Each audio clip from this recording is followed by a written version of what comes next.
Hello and welcome to The Quest on Sabha TV. I'm Rakhi Bakshi. As you know that in this show, we keep introducing you to new leading personalities. Each time you see a new face here on this show, and you've been watching it for such a long time, and I'm sure you've enjoyed it also. The guest this week with us is a very prominent member of parliament from Lok Sabha, Ms. Meenakshi Lekhi. Welcome to the show. Hi, Rakhi. You're from the BJP, and what is the party up to? Because women's reservation bill is something that everybody is hoping in this current dispensation would really come through. I'm sure it will come through, but I'm not very sure at what time it will come through. But commitment towards women reservation is immense. And just to remind a few, or to let people know who are not aware of this issue, that Mr. Modi, when he was the Chief Minister, Gujarat Legislative Assembly passed this bill and gave reservation to women up to 33% in the assembly. And after this bill was passed, it was sent for the presidential signatures, which never got signed. Okay. Because as a person, I think the then Chief Minister and now Prime Minister has immense commitment to the causes of women, and which he has repeatedly articulated. But can you share with us that there have been kind of meetings or any thought about it? No, I'm sure, because you see the entire exercise had been worked out by the BJP. Entire exercise was carried forward through the Legislative Assembly, and the municipal bodies and local bodies, as it is, we have followed up to the first states to follow 50% quota. Some very interesting outcomes of this have been Samras Panchayat, which will get 5 lakh rupees extra if it's all women panchayat in a village. The village development fund will be different. So all those initiatives were taken up by the Prime Minister, the then Chief Minister in Gujarat. It's just that the articulation of those policies has not been as good as it should have been across the country. You talked about women at the local bodies level and their empowerment and panchayats. So would you like to say more as to what's happening? Because we see challenges. For example, there are the proxy sarpanches, all kinds of problems, challenges. Proxy sarpanches can happen, or proxy mantralayas or proxy whatever can happen wherever these things are possible. I mean, you're living in a social milieu.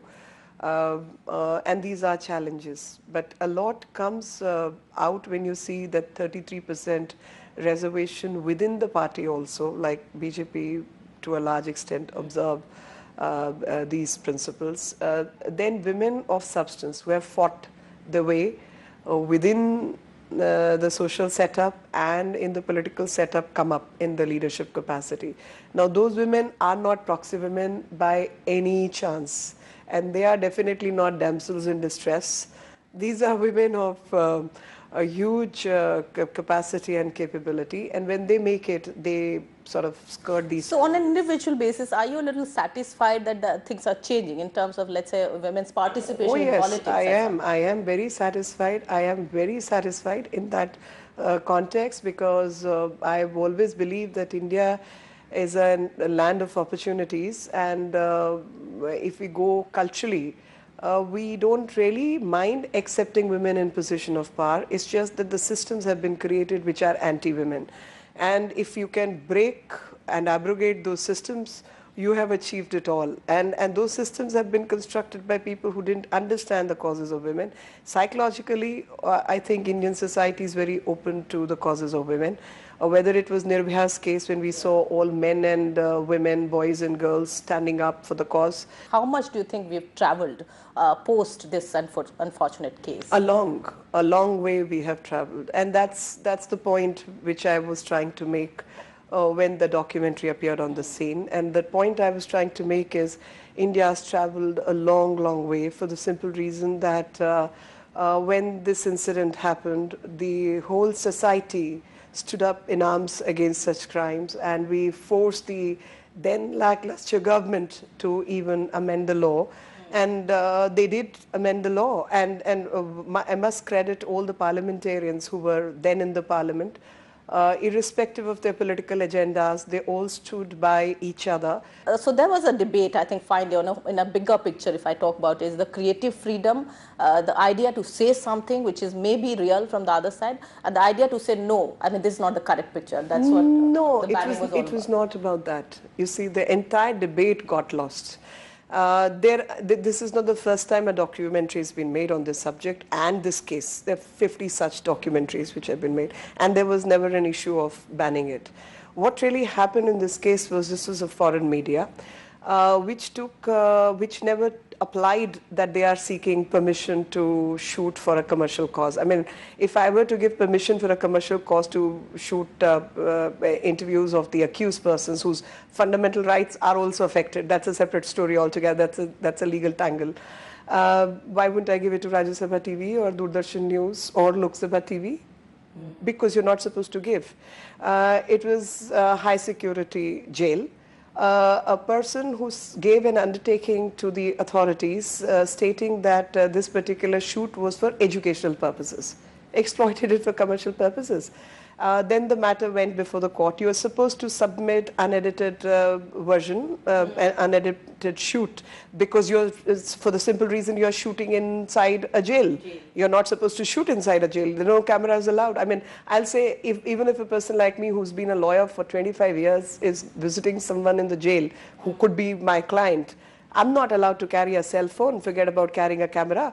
So these were the issues with this particular, and on this, when the matter went to the court, the person concerned gave an undertaking to the court that I will meet with these circumstances, and only then will the movie be telecast. So it was not actually about banning the whole idea of shooting something, but you're giving a lot of legal examples. That's the whole thing. See, I can't give an undertaking and violate. It's like violating the law of the land. If the law of the land states that the name of the rape victim cannot be disclosed, it cannot be disclosed, no matter who. So this is an affront to my system, which needs to be resisted. And everybody, if there has to be a system in any social setup, the system has to be around obeying laws, not discarding laws. So has something new been done in terms of now taking a cue from there and, you know? No, I'm sure, you see, if of course you're wiser in the hindsight, it was done by an executive order. I would say, why would I bend my knees to give permissions because somebody comes from a foreign media? I don't have to, because if the rule for my local media is they are not permitted, foreign media needs to obey that. Why would I give it? But here I think a deceptive game was being played, because it was told that this is for educational purposes to be discussed in the university as to what is the mindset of a rapist. Now on that, I'm sorry, but I want this line to go in. You see, I countered it by saying that couldn't she find a rapist in her own country? So you're saying that's a global phenomenon. You also said that, you know, why only focus India? Of course. And Delhi that we are sitting. Of course, that's my point. In fact, I made a little more hard-hitting point where I said that, look, issues of women and sexual exploitation to assault are global issues. So you talk about India's daughters. For me, Vasudev Kutumbakam, the entire earth is one big family. And I am willing to adopt all those daughters. Okay, more on Nirbhaya and more on the related issues related to gender and maybe some other contemporary issues as well. But we are right now taking a very short break. We are talking to Ms. Meenakshi Lekhi. She's a prominent member of Parliament, Lok Sabha, as we told you. We'll still continue the conversation after this very short break. So don't go away. Keep watching The Quest on Rajya Sabha TV. Welcome back to the show. You're watching The Quest here on Rajya Sabha TV, and very interesting conversation going on with Ms. Meenakshi Lekhi here. And we are talking to her right now about more on Nirbhaya. This Nirbhaya fund, how satisfied are you that it is being correctly utilized? I think a little more needs to be done on that issue, because we did plan in terms of planning. We did plan that one-stop centers, crisis centers for women. One in Madhya Pradesh. Yeah, so you know the difficulty is the fund is central. The states need to take the initiative because law and order falls under their purview. And somewhere the states need to take initiative to work on these issues. So is there something being done to kind of push yes, that idea? Yes, I'm sure it is being done, but I want that incentivization needs to come from the state, because several central schemes will be applied to the states. In any case, states are duty bound to establish crisis centers. but they need to take a deeper interest in this subject and work around it. And one big scheme that this government launched was Beti Bachao, Beti Padhao, Beti Bachao. How impactful do you think it is? I mean, there has been some time. It is impactful. It is impactful because on several counts you are dealing with a mindset change. You are dealing with various schemes of scholarships. You are dealing with the value addition that daughter is going to bring to the family. And of course, in our system, the daughters usually go to the in-laws' place, and so they will be adding value not only to the family they are born in, but to the family they go as a bride. There's a commercial movie which has been made, and they'd approached the Ministry of Women and Child also on this particular issue, and I'm supposed to be a promoter of that movie. Okay, so we'll talk to you then also. Yeah, no, it's important. You know, it's important, like while informally we were talking, that a daughter does not have 40 rupees to go to school, or maybe buy her lunch, or necessary things, or maybe sanitary pads to whatever else. But the father spoils the entire family atmosphere by drinking alcohol worth 100 rupees a day. So, and the woman who's trying to manage the family, look after the children. But you know, you're a member of parliament, a very sensitive individual as far as first gender issues are concerned. But talking about some of the things that your party says or does is sometimes hurts the sentiments in a larger manner. And there are examples. For example, sometimes some odd politicians saying something which is anti-women kind of statement, or sometimes saying that these are the number of children should be See, number of children, I have a different point of view. I'm not coming in defense, but I have a slightly different point of view. My point of view is you are portraying a saffron wearing saintly man. See, demography is a big issue in the country. Demographic changes are happening which are not to be denied. I think if you're talking about a policy, strategy, or anything, demography can hurt the equilibrium, okay? Equilibrium comes from a certain mindset. A certain mindset, a population feels I'm dwindling and the others gaining, and those numbers are increasing and I'm not able to sort of do anything about it. So these are the fears. So it's a fear psychosis you're dealing with. As a woman, I'll say, look, I can't produce more than 2 children. It's not happening. and should not. No, I would say, look, I need to, as a woman, I need to maintain the family well-being. The family wealth needs to be distributed in the next generation. They need to be taken care of, from health to education to everything, and nurtured, because as a mother you need to put in certain hours. You can't take care of 10 children. It's just not possible. Another point, ghar vapsi, which also... Let me complete this. So when you put a particular person's face on this statement, I would say go back to the statements similar, identical.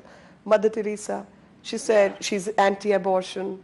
Islam, you'll find many imams who are anti-abortion, and then when people from that community, I'm sure few go for abortions, and there are a whole lot who are producing. But do you think you got misrepresented there? Of course, I think the debate should have been on population management and control. Now, focusing on one person's statement, blaming the entire community, I think as sensible people, and especially from the media, my request would be, instead of sensationalizing these subjects, it will be nice that you should have had a debate on demographic changes. That's a valid point you're making. So ghar vapsi, of course, that's a political point from your party, but that, of course, created quite a buzz. Yeah. You know, again, it was sought to be created. It was a mischief. Because 40 people, 20 people, 60 people, 70 people get converted. It's a news on the front page of the newspaper. Villages by villages getting converted to a particular religion, and that's no news. In this country, as a government, if the law of the land is, it's voluntary conversion to whichever religion you wish, what can I do? If conversion to one religion is advisable, conversion back to a religion is also equally advisable. I think there are many dimensions on which maybe we need to talk Absolutely. about No, later. no, but I think, you see, again, I feel somewhere all of us are responsible citizens, media included. We all have one agenda, how to make India better. There cannot be any politics on those things. But when you choose to play politics on these things, you're harming the cause of the nation, please remember. Because Ghar Wapsi campaign, attacks on churches, this is all planned under a political agenda. That's how you say it. Of course I see it. I see the pattern. I mean, by God's grace, I am able to read the pattern. What is said, what is unspoken, where it is taking. And that's the fortunate part. But unfortunate part is that people who can do something about it. We'll talk about this whole projection part also, but maybe in the next segment. Right now, I want to take up this juvenile justice bill also. What would you say? Because it again says that, and people have different feedbacks, that it goes back again to the basic principles of Constitution. No, it's wrong.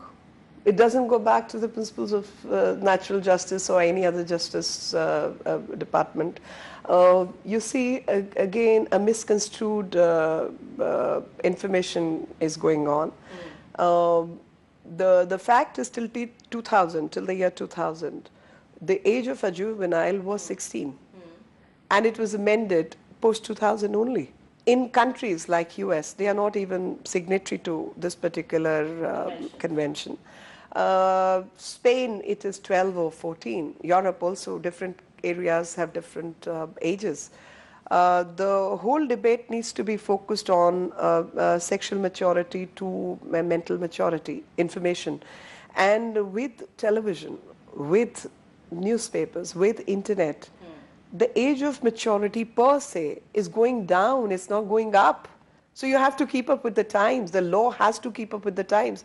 I think to say till the age of 18, people don't understand what they're doing is stupid. Okay, there's so many more issues that I'm really, liking taking up all these issues. I think plethora of them. But right now we have to take another short break here. We are talking to Ms. Meenakshi Lekhi right here on Rajya Sabha TV. Don't go away. We still have too many points to discuss in the next segment.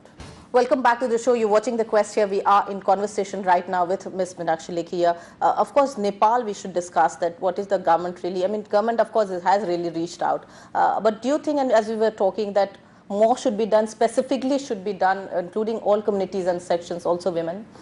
I can make a very general statement that whenever there is a disaster of any sort, war, man-made disaster, natural disaster, anything, within a particular group, women suffer more for the simple reason that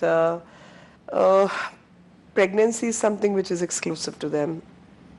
Taking care of the children is, I would say, both parents do, but the day-to-day nurturing is again women's responsibility. The medical and other factors are such that their bodies given, they do have issues with hormones and they do have their cycles and things. So there are issues which are exclusive to women. I think in every decision making, and I in fact ran a small group of MPs from within the Lok Sabha. I wrote about setting up a group of MPs because I am the chairperson of women of CWP, that women need to be included in not just the policy formulation at every level, but also planning level. You talked about it at a time when we need to talk about it. Delhi, and so much has been talked about this lack of safety and security, you know about this. So what needs to be done? We've talked about better lighting infrastructure, but tell me specifically what needs to be done. I think somewhere the administration and the infrastructure development needs of the city have to be worked at. And water, I mean, I'm talking about a very, very senior person from the media. He's a media giant. While he was growing up, his mother used to carry, I don't know how many liters of water on two metal utensils on her head and two in her arms before kids could go to school. And that kind of drive, I think, coming from a woman who needs to prepare food in the morning, sends her school to sends her But all these children. are challenges also in today's era. See, they are, When women are I working, would women are say, going to... I would say, when life is becoming better, basics such as toilet, water, Yeah. should not be made available to women. And of course, we should talk about this whole gender violence, which seems to be on an increase despite so much of development, happening. So whether it's sexual harassment, whether rapes happening, whether they're getting registered more and more, these are all issues. But still, what we're seeing is unfortunate, and still it's happening all No, around it us. is unfortunate because we are looking at an ideal society and an equitable society, and we want to establish that as society. We all are working towards that society. But that doesn't mean the things of the past were any less. I think there was no record, no reporting, and nobody even talks of violence and violations. I have a friend, I'm not naming her, but she's done her PhD and she's herself a Muslim on the atrocities on women during Mughal period. You're saying it's being reported much more. That's the point you're making. No, I'm happy. More importance needs to be given. I'll say still more importance be given. How has it been a journey as a woman political leader now in Parliament, where sometimes one feels, one who has closely also observed from the other side, is that how much voice do you get inside the Parliament to really speak up, to say? I think all MPs have a lot to speak. and me being the spokesperson for a fairly reasonable time, also feel that why should I be speaking only on TV and not inside the Parliament, because there are issues and concerns where you want to express yourself, and you sort of...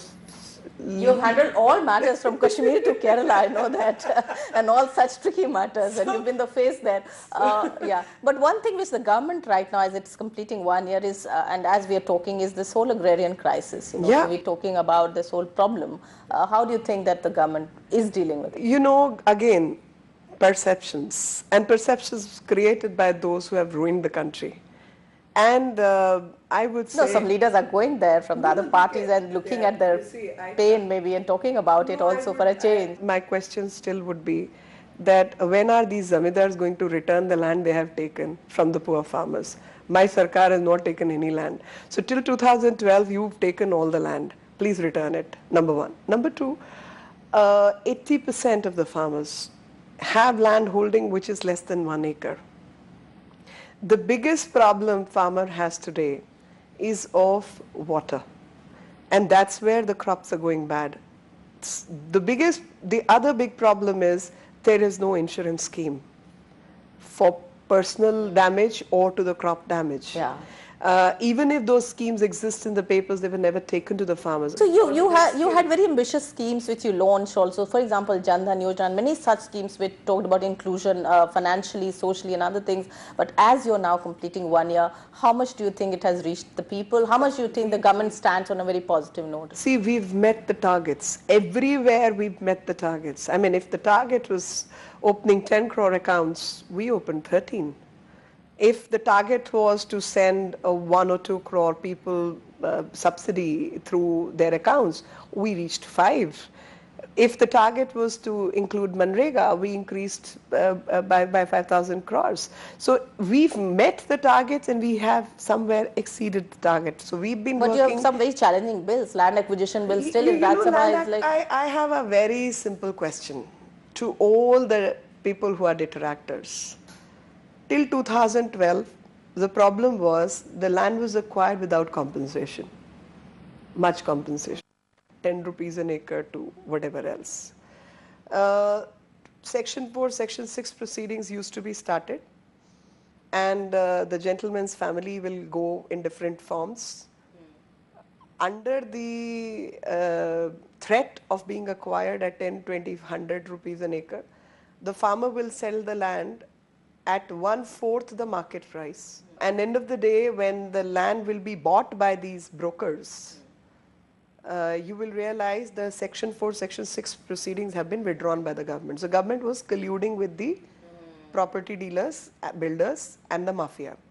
And you're trying to correct that. Well, you have this Absolutely, real estate regulation bill. And in the name of industry also, 1 kilometer stretch on a highway. That's nothing. And it's not as if the whole country is going to get acquired because they But the number of irrigated. suicides still are intact, maybe increasing. I mean, that's something which is No, worrying. suicide has many reasons. Debt trap mostly. How do you get a farmer out of a debt trap? How does the land get sold in the first place? बेटी की शादी है जी, ये ज़मीन है मेरे को आप दीजिए. So the very social It dimensions. is really sad.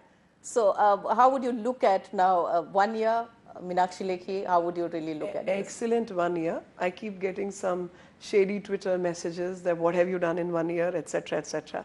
So I have prepared a note, what all I have done with the documentation, and interestingly, whatever I do put it up on Twitter. There is a feeling which I, at least from my Delhi experience I got, was there is a certain section of bureaucracy which is blocking the growth part and which is blocking the scheme's takeoff. So on a lighter note as we are ending is that when you're talking about this, every time an MP comes into question that privileges and all these things. And I have a very simple question to ask. What privilege are you giving me? Whatever salary I get, you can check the account. It goes towards the salary of my staff. And I am a professional. So as a professional, my 1 day earning, if I was working seriously. So that's different in your case, maybe. No, I think it's worse for others. Let me just tell you, even entry into the airport is a wrong depiction for the simple reason, a business class ticket, anybody who possesses business class ticket gets that benefit. We cannot end without asking you about all these comments again the political leaders make, any party. And I mean, I don't even want to quote again because even quoting is something which embarrasses. But how would you really take a look at it? Whether somebody just says like that and what is the agenda and why still people are not sensitive, and especially if there are public figures? I feel sad because I don't approve of, you can be mischievous, you can be hard-hitting, you could be blunt. All that is part of the game. But still within that, a decorum, a decency level needs to be maintained. What's the quest of yours? Hindi में बोलूँ तो हर राजनीति करनी चाहिए, उस पे कोई बुराई नहीं है, लेकिन राजनीति का जो उद्देश्य है वो राष्ट्र नीति है और जितने भी राजनेता हैं उस राष्ट्र नीति के उद्देश्य से विचलित ना हो, क्योंकि यही ज़मीन जिसको आप भारत, हिंदुस्तान, इंडिया कहते हैं, उसी के रख रखाव के लिए, उसी को आगे बढ़ाने के लिए जो हमारी बच्चों की धरोहर है उसको सजाने के लिए हम लोग राजनीति में आए हैं.